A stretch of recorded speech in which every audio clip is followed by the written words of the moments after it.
Mais oui, tu peux. J'ai posé une poule. J'ai posé une poule avec des œufs de canard. Et ils naîtront dans 31 jours. Mais la poule, elle les élève comme si c'était ses poussins, quoi. Voilà. Et une canne, c'est pareil. Si elle couve des œufs de poule, si elle couve des œufs de poule, il va sortir des poussins. Et elle va s'en occuper comme si c'était ses canetons. Voilà. Elle va pas faire la différence.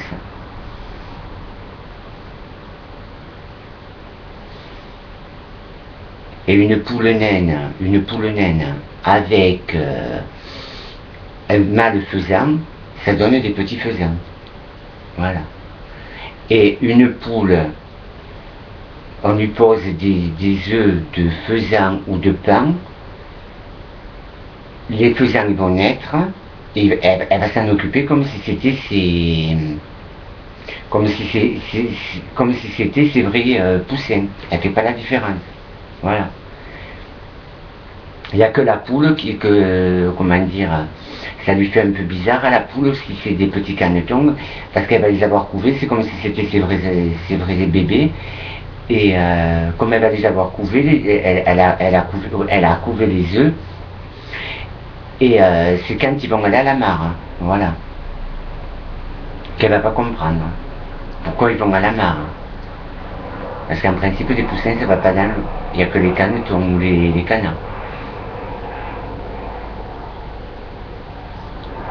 Parce qu'une canne avec ses canetons, il se promène dans l'eau, quoi. Voilà.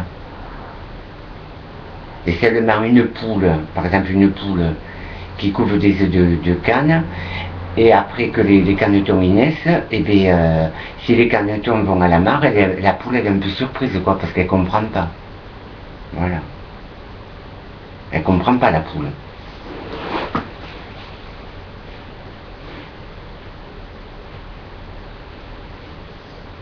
Ouais. Elle comprend pas, la poule.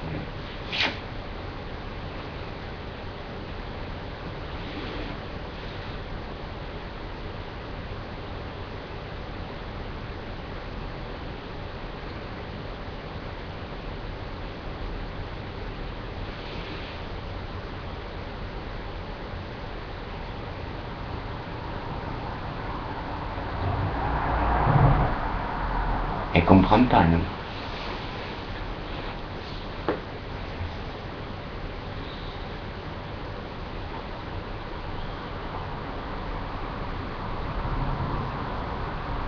Elle est jolie, celle-là, là.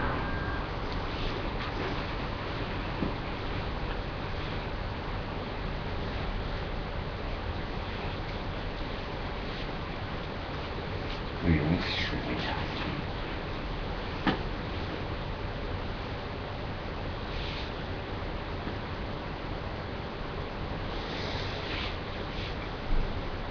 Et même souvent, tu peux, par exemple, une brebis, enfin un agneau, tu peux le faire téter à